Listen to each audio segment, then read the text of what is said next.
We have evidence that we like humble people. People see this as a virtue. Now, it may not always play out as a virtue, but people, by and large, see it as a good characteristic, a classical strength, if you will. Yeah. And I think that it's so important, not only because people like it, but because it's kind of like a social oil, if you will. Yeah. It greases the interpersonal machinery. Yeah. When you're around somebody who's arrogant, I don't know about you, but I don't want to be around them that much more. I want to avoid them.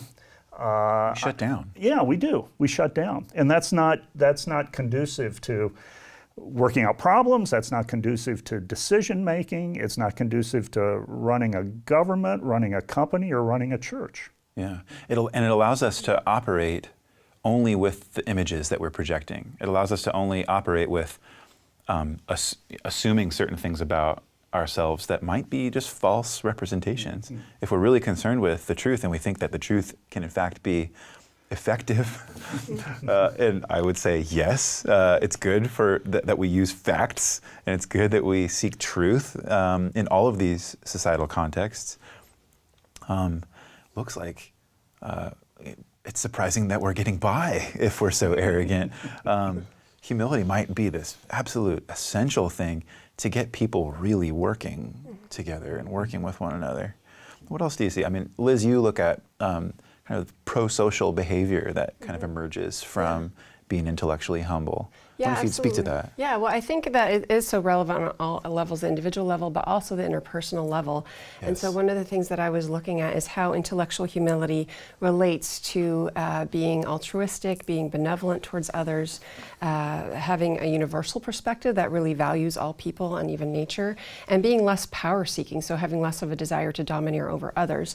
And so intellectual humility was related to all of those things in the directions that you might predict, so being more benevolent, being more altruistic, being less power-seeking. And what it seems like is that may be occurring through perspective-taking and through empathy. So both kind of the cognitive and the emotional forms of empathy, having empathetic concern for others, being able to take another person's perspective. The intellectual humility might be a precursor to those mental abilities and those emotional abilities that have already for so long been established as being related to these positive outcomes, like being altruistic, helping others, caring about others, putting other people's needs first.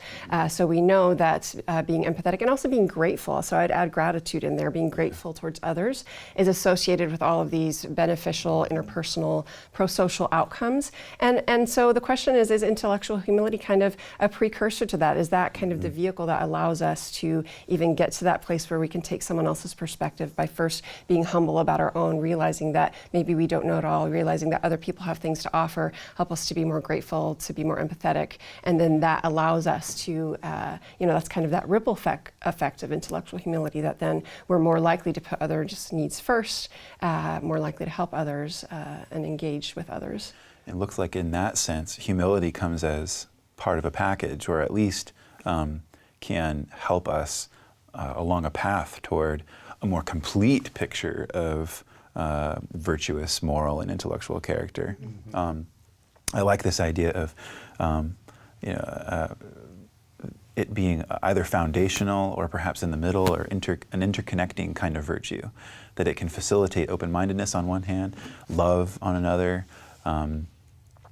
generosity, gratitude. I mean, these are all things that if it's connected in such a way, then perhaps it is this core virtue that we really need to spend time on.